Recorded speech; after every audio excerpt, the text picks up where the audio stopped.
All right, welcome to No Talking Points collaboration with Compass Media. Today we've got Neil Saravanamuttoo. I hope I got that right. Well said. Also known as Neil for Mayor, running for Mayor of the City of Ottawa. Congratulations. Well, thank putting you your very name much. forward in the first place. It is never easy to put your name forward and talk about the things that you believe, but it's pretty imperative for democracy that you do that. So what we're doing here is putting a special series on with Compass Media with mayoral candidates, just having a conversation about what got you into politics and why you're doing this. And so really look forward to this conversation. Maybe tell us a little bit about yourself, Neil. Sure. So I'm raised in Ottawa, went to Nepean High School in the west end of the city, went to Carleton University. So I am someone that's lived here a very long time and love this city and just want to do what I can to help it get on to the next level. I think a lot of people around town have been very frustrated with what they've seen over recent years on issues like transit, on homelessness, a number of issues.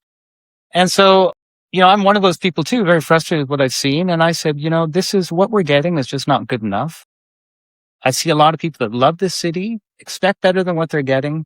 And so I said, you know what, I'm prepared to do something about it. So I put my name in the hat, and this is the first time I have run for any political office. And so it's a bit of a new experience for me in that sense, but it's so far so good. Well, I got to say your social media is bang on. I'm a huge fan. It's definitely hit my algorithm. So keep up the great work. What's your background? What's your professional background? So I'm an economist. Professionally, I'm an economist. I spent many years at the Department of Finance Canada, working on budgets, working on international finance, working on some bank oversight. Most recently, I was the chief economist of the G20's Global Infrastructure Hub. So I've done a lot of work on public finance, a lot on infrastructure, which is essentially the key issues that any city is facing in this day and age. So you're a younger, better looking version of Mark Carney? Well, you know what? I did actually work under Mark Carney at the Department of Finance. Really? Yeah. That is really cool. Give the viewers a little bit of an idea in your platform. What's the big issues in your platform? What do you see are things that are really key to your campaign? Sure. Well, listen, the campaign is rooted in two fundamental ideas. The first is around responsible city spending. Yeah. And that is, as an economist, I look at everything from a money perspective, and what I see happening right now and what has happened over the last number of years is just not good enough. You talk to people around the city, and I don't think anyone feels that they're getting good value for money out of their taxes. And that's why recent elections have always been this debate about essentially who has the lowest tax increase. And so the question becomes, are you 3% or are you 2.9%? And that is a bit of an unfortunate way of looking at it, because rather than talk about the 3%, I want to talk about the 100%. The city of Ottawa has got a budget of about $5 billion a year. And most of it is, the way it works is what every department, what they spent last year, plus some sort of increment for inflation. And that's what they get this year. And so you get a lot of programs that, quite frankly, may not deserve to continue going on. And so what we need to do is to put in place a new era of responsible city spending, is start with zero-based budgeting. Just say every dollar has to be justified. We're not just rolling things over from last year and using that as the base. So that's a really key point for me. It's around responsible city spending, which I'd love to talk a lot more about. But let me just mention the second point is about returning local control over local issues. What we've seen over the last 20 years since amalgamation is this increasing centralization of power at City Hall, where communities just don't feel that they have any say over what's happening in their local community. I'll give you an example. I was out in Beaverbrook in Canada recently, talking to some residents, and they were saying one day, all of a sudden, city workers show up at their local park, and they're ripping out the equipment and putting in new equipment. I guess it did. It was at that age where it was time. And the residents are saying, "Well, why didn't anyone ask us? And why on earth are you putting in this that no one wants? What we want would be the following." And they had very clear views on it, but no one had asked them. And by the time they even knew about it, it was too late to do anything about it. So I see issues like that happening across the community, across the city. And local communities have just lost this sense of being able to have a meaningful say over what's happening in their neighborhoods, and that's got to change. So those are the two key points for me: responsible city spending, and local control. So how do you actually action that? Like, how do you actually give more control to the local level? Yeah, great question. And I mean, it starts with, when do we bring local communities into the discussion? Right now, with any public consultation that the city does, communities are typically brought in at a very late stage of the process. And so I've been involved in a lot of city consultations. For instance, I was very heavily involved in the Lansdowne 2.0 debate. And so as an example of what public consultation is currently like, you are essentially asked, once designs are done, once everything's formulated, you're asked questions like, do you want this bench to be in red or green? That's the level of effective consultation. And so we need to start by bringing communities at the very beginning to say, we've got this park, it's coming, it's time for renewal of the park. What do you want in that park? Like, you're the ones that use it every day. What would be useful? And that's just, as obvious as that sounds, it's not something that happens right now. Yeah, that does sound like something that you would hope would already be in place. Yeah. You bring up Lansdowne. Yeah. Lansdowne 2.0, as it's often called, that we've got a partnership with Liaison Strategies. Yes. They're running polling. They're not part of any campaign. They've agreed to exclusively run election polling for us in mayoral race here. And one of the things they've identified that's tremendously unpopular is actually the Lansdowne decision. And I wonder if it's the decision itself. It's as you say, the consultation or lack thereof. But what's your position on Lansdowne, and how would you have done things differently? Yeah. So listen, I've been a long-term opponent of Lansdowne 2.0. Lansdowne, like the original Lansdowne 1.0, if you want to call it that, a decade ago, great. It revitalized an area of town that had become very shabby over the years. But to come back a decade later and say that we need to invest $500 million of taxpayer money to do it for a do-over of the Lansdowne sports facility, totally inappropriate use of taxpayer money. So that's been the line that I've taken. I have first delegated a city council or city committee on this 4 years ago. And the line that I used back then was doubling down on a failing strategy. And that's exactly what I think is happening with Lansdowne 2.0. We've got a business model between the city and their private partner, the Ottawa Sports Entertainment Group, that is frankly not working. It's creating losses it's created losses every single year of its life. And I think it comes down to poor design of the site originally, in terms of what we need for it to be profitable, for it to be a lucrative venture. And so that's what we're living with today. We're living with the consequences of those decisions, with a solution that we just need to spend more public money in order to fix that broken business model. And I don't think that's an appropriate use of taxpayer money. So what would you do if you're elected mayor? Yeah. Well, listen, on Lansdowne, part of my platform is around Lansdowne accountability. And if you think about the people of Ottawa, they're very frustrated with what happened on things like LRT. And now we're seeing it with the new central branch of the public library and how that's going over budget and over time. And residents, rightly so, are saying, we want some accountability on this. If you come back to LRT, really there were very few consequences for anyone involved in that project. And so residents just didn't really feel that justice was done, if I can use that phrase. So with Lansdowne 2.0, what I will do as mayor is, first of all, hold a public inquiry and say, was this project properly structured? Was it done? Did we follow all the rules that we have to? And an example is, it was done as a sole source contract. Does our procurement rules actually allow that to take place? So we need some clarity on whether the rules were broken, whether certain conditions were changed to make it more favorable for the private partner. That's the first step. And coming out of that public inquiry is, what are our options going forward? I mean, we've got shovels in the ground right now. There's a massive hole in what used to be the Great Lawn. And, we can't turn back the clock on that. So we have to be pragmatic and look at what are the options going forward. But we don't really know, because we don't have visibility into the contract and all of the side deals that have gone along with it. And so that's what I want a public inquiry to do. So that would be point number one.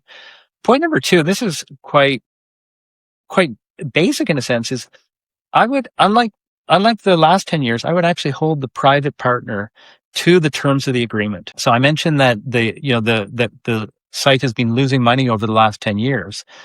Originally, the promise from OSEG was that they would cover all losses, or technically what they call net negative cash flows. Now, as that became an increasing burden on them, despite that being the terms that they signed up to, they have, the city has now gone out and got a mortgage on the retail components and using that to finance the cash flow. So in other words, cities taking the mortgage? Well, the city's guaranteeing it. The partnership of both the city and the private partner are responsible for the mortgage. But what it means is that what used to be a private responsibility to cover the losses is now a shared responsibility between the private and the public. Yeah, between the taxpayers as well. That's right.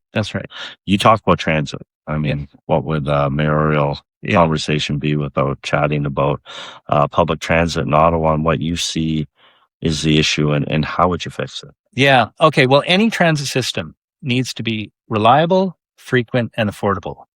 And in Ottawa, our transit system, OC Transpo, is none of those.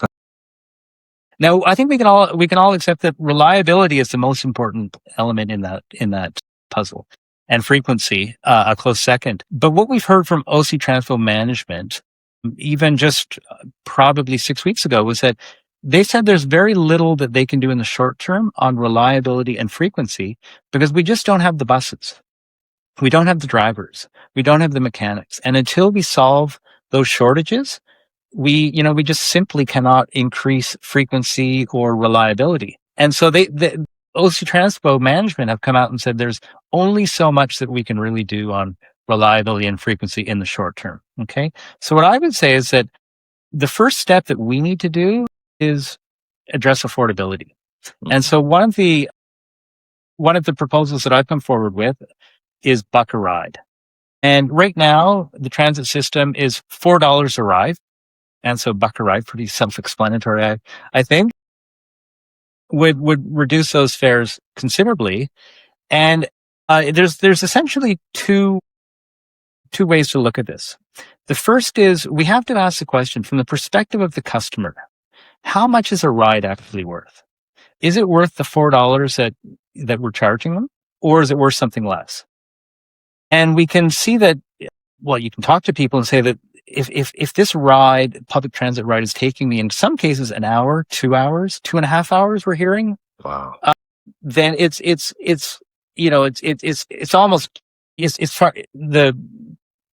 far too much than we're asking.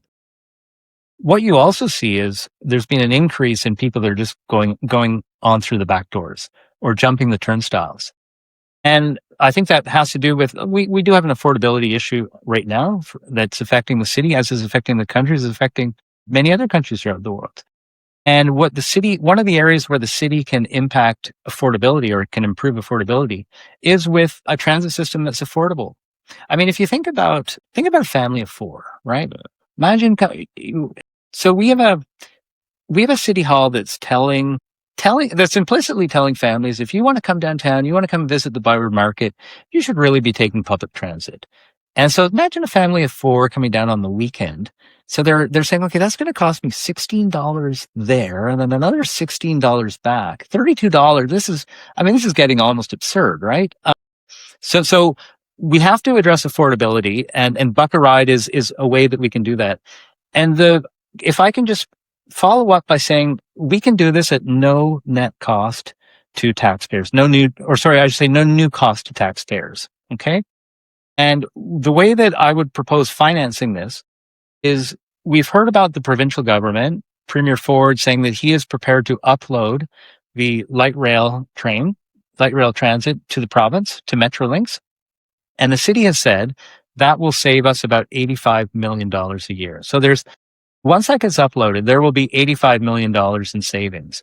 Now, we've run the calculation on what buck a ride would cost, because obviously you'd be collecting less per rider, but you'd be getting more riders. And so the net cost to the system would be about $82 million. So $82 million it would cost us, $85 million in savings coming our way when the upload happens. So I'm saying with those savings, with that $85 million in savings, we should be giving that right back to customers. I would much rather give it back to customers through lower fares than I would have it go into the OC Transpo budget, which I worry about it would get lost in the OC Transpo budget. As ridiculous as that sounds, $85 million getting lost. But you can think about OC Transpo, they've been really feeling constrained over a number of years. And so as this money comes forward, there's all sorts of pet projects that come out of the woodwork and get financed. And before you know it, it's not getting spent where we would have hoped it would get spent, i.e. reliability. Talk to me a little bit about traffic congestion. One of the big things that we got that I was not surprised to see, but surprised to see at how high a level it was in people in Ottawa, especially in the suburbs. Obviously, their view of concerns of the city was traffic congestion. And is this something you're hearing at the doors? Oh, absolutely. Is this something you're hearing at your town hall? Absolutely. I would say for many people, this is the number one pain point, is the daily commute. And this is only going to get worse as the federal government institutes return to work for 4 days a week. So, and it's something that I think all candidates will need to have a plan on. How do we manage congestion? Our plan is focused around a couple of points. The first is around more coordinated construction. In Ottawa, of course, we've got multiple levels of government that are all very active in construction. So the city, we've also got the province that's responsible for the highway, and we have the federal government through the National Capital Commission, which has the number one landholder in the region. They have a lot of construction going on their properties too. What's happening right now is those three levels are not talking to each other. And so we often end up with construction projects right next to each other happening at the same time. So what I would do as mayor is essentially take some staff and create an office to coordinate construction, just to make sure that we're not having this duplication or this overlap of when projects take place in which area. And that's the first step. But the second area is around construction. People find it very frustrating that they'll go past a construction site, a lane might be closed, and there's no work that seems to be going on. And so we need to be we have a much stronger view as the city as to what's allowed and what's not. So for instance, if a construction company wants to keep a lane closed, there's only a certain number of days they can do that before they need to remove the pylons if they're not working in that area. That's a new rule that we would need to enforce. The other opportunity we have is when lanes are closed for longer than the original planned period, there needs to be rapidly escalating costs to keeping that lane closed. That's what Toronto does. Yeah. And it gives a real incentive to the construction companies to meet their plans. Certainly seems like some of these projects go on for an awful long time. I'm thinking Bank and Riverside, I feel like that's years in that area, right? That's right. And you're saying right now there is no cost to the companies for not being on target on time? Well, I'm saying what we need to do is make it an escalating cost. Okay. So that I'll be frank that I don't know the actual rule about if a construction company wants to extend. Is it part of the original contract, or are they charged a pro rata fee? But what we're saying is that there have to be consequences that the construction company feels for extending beyond the period. Yeah, that's interesting. One of the things that often comes up is strong mayor powers. And how do you implement these things if you're not going to use the tools that are given to you via the province? Would you use strong mayor powers? And if you would, what would be the kind of areas in which you would use it? Yeah. So yes, I would. I would use strong mayor powers if needed. And let's be clear that strong mayor powers were created first to get housing built. And we've seen, not just in Ottawa, but in cities across the country, where even decisions that are made on housing often get reversed when there's pushback. And so getting the housing built requires some tough decisions. And as mayor, I'll make sure that those go through and they happen. So that's one area where that I'll be prepared to use strong mayor powers. The other major area of strong mayor powers is around staffing, and particularly senior staffing at the city. And what we have in the city of Ottawa is we have lived through this light rail transit fiasco over a number of years. That, as I mentioned earlier, there's been very little accountability about that. And part of that is that if you look at a number of the senior staff that were involved in that project, well, they're still at the City of Ottawa. And so that concerns me that if I can quote the Justice Horrigan in his report on the LRT in Ottawa, he actually came out and said, this is quite remarkable language for a public inquiry. He came out and said, it makes you question where the loyalties of senior city staff lie. Wow. And that's something that this is quite extraordinary language to come from a justice in a public inquiry. And so we need to actually look at whether that has been properly addressed. Yeah, it's certainly something that I think has been a measure of debate in the province the last few years. But, in your view, it is a tool that could help with housing affordability and some of these other measures that are needed in the city. Oh, 100%, 100%. And, the state that Ottawa is in, we need a strong mayor. We do not need a weak mayor at this point. Our city has been just drifting sideways for a number of years. People that have been here a long time know that Ottawa is an absolutely fabulous place to live. If I look at myself, I was, as I mentioned, I grew up here, but after university, like many people of that age, I wanted to get out and see the world. So I did. Went to Australia for a year, did graduate studies in London, worked in Paris and Brussels for a couple of years. And in all of those places, I had the opportunity to stay indefinitely. But I always wanted to come back to Ottawa because I love this city so much. And I knew it had so much potential and it was such a great place. And so I did and have been asking the question more recently about what's happening is not good enough. So what can I do about it? And that's partly why I'm here. But yeah. Well, it's a great answer. And I have to say, when it comes to young people today, when you talk about moving around in your youth, as I think we all did at some point, it really surprises me and maybe it's showing my age, how discouraging it is for hard-working young people who have good jobs, they're responsible, should really feel that there isn't that opportunity to own a home, especially in cities like Ottawa, where the median income is high on the higher level. How do you address that concern that young people have? Well, it's very real and legitimate concern. And the young people that I talk to, and actually I'd include my own daughters in this. I've got two girls that are 20 and 22. They're both hoping to come back to Ottawa. They, like me, just love the city and see it as a better place than anywhere in the world to live. And so that's where they want to settle. But, the question they're asking is, well, how on earth does anyone afford a home in this environment? And that's a extremely fair question that anyone should be asking. If I can talk about housing now, there are some fairly low hanging fruit items that we can do. So the first thing is, and you'll hear this from everybody, but we do need to cut red tape at City Hall, and that's it's a bit of a cliche, but it is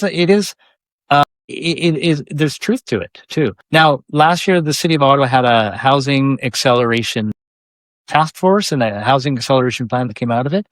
On paper, that's very good. Now we need to put it into practice. When I talk to the building industry, they say, look, it sounds great on paper, but we've heard this many times before. The proof is in the pudding. So as a city hall, we need to follow through on what we promised. So that's point number one. Point number two is one of the significant elements in the cost of a home are development charges. And the provincial and federal governments have come forward with a plan that would allow reductions of up to half the cost of development charges.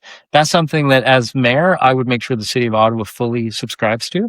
There is some cost to the city to do it, but it's a price worth paying, and that would reduce the ticket price that people are paying for new homes. But the third element that I think we have underexplored on housing is, a lot of us aspire to owning a home. That's quite, that's just part of the Canadian dream, right? There's other people that say, you know what? Yeah, that would be great, but I'd also just like a place that I could afford to rent right now. And that's an important element we need to cater to too. Yeah. Now, given changes at the federal level, there's been actually quite a good response to purpose-built rentals throughout this city and elsewhere in the country. But I think we can go further, and that is what Ottawa has been dipping its toe in the water with is what I would call the public option for housing, and that's that a public builder that does not have the profit incentive and therefore can have lower costs is building what I'd call market affordable units. Now, if you're familiar with Ottawa, there's a lot of development happening around Gladstone and Rochester, around around Gladstone Street. A lot of that is done by a company called Arrive Properties. Now, Arrive is actually just the brand of the Ottawa Community Housing, and it's the brand that caters to market affordable homes. So what they do is, as a renter, you are covering the entire costs of the mortgage and of the operating costs. So there's no subsidy involved because who's paying there's no one to pay the subsidy. But they're making those rents as low as possible. And they're doing that through, one, not having to worry about a 15% profit margin, two, being able to borrow on more favorable terms, three, maybe being able to benefit from surplus municipal land that they can get at a reduced rate or even for free. And that allows these very, very nice and comfortable and safe rental units that are significantly cheaper than what the market is charging. So as an example, this development down at Gladstone and Rochester, a 2-bedroom unit goes for about $1,500. Now, anyone that is familiar with the market will know that a 2-bedroom in Ottawa is closer to $2,500. So this is a real affordability measure that the city has direct control over. And as mayor, I'll be scaling up our public builder. Great. That sounds like I appreciate the in-depth answer on that and the research that you put into it. Now, as we're getting near the end, I can't not ask the question on the police chief's video. I mean, I think it's on TMZ today. What do you make of this? How do you fix this kind of culture? Well, this is a tough question, a really tough question. And how do you fix the culture within the police force is something that is further complicated by the fact that so much of policing is under provincial jurisdiction. City pays for it. The province sets the rules. And so, in that video, it was really interesting that the police chief said either get in line or leave. And, he didn't mention the idea of firing as an option, right? Because essentially what, is very difficult to take that sort of action. So I don't think there's an easy solution to this, but what I will say is, and I want to come back to one of my core campaign principles, which is around responsible city spending. I actually believe that there is significant overspending in our city budget right now. And, you mentioned my social media. I've been highlighting the idea of speed bumps and how much the city of Ottawa pays for speed bumps. We pay about $16,000 for a speed bump versus Toronto and Montreal, who pay about $4,000 for a speed bump. Serious? Yeah. So this is, so there are, and so one of my first acts as mayor. We got a lot of speed bumps out there. Yeah, I know. And that's why there's no money for anything else, right? But one of my first acts as mayor is to open the books so that people can actually start to dive into the numbers, understand what's going on, and find other examples like this. Because sunlight is the best detergent, and that's how we're going to root out this overspending. Now, how much overspending is happening is a little difficult to say. But if it was 1%, that would be $50 million a year that we could be spending on things that we care about. And I suspect it's more than 1%. But I want to bring this back to the policing question. And that's that the same scrutiny that we are applying to the city budget around let's find out where the overspending is happening and let's get rid of it is what we need to do with the police budget too. And that is a responsibility of the police services board. So it's a little more complicated in that sense, but what's good for the goose is good for the gander. And so one of the things that we need to do is say we need to look at the budget levels, and historically policing has gotten increases above other departments, and we need to see if that's appropriate going forward, given these issues around inappropriate use of technologies and the culture that is prevalent within the police force. That's a great point, Neil. Neil, as we're wrapping up, is there anything else you'd like to say to the viewers, say to your potential voters out there before we really get into the summer break? Sure. Well, listen, I would like to say that, first of all, thank you for having me on and for having this discussion. It's really important that to have these discussions about the city. And what I found is that there's a lot more people that are engaged and really interested in being a part of building a better Ottawa than we might have thought. A lot of people just want to say, government, go off and do your job and I'll pay my taxes and hopefully I get decent value for money out of it. But what I'm finding is that a lot of people are saying, our city leadership is not offering what we need.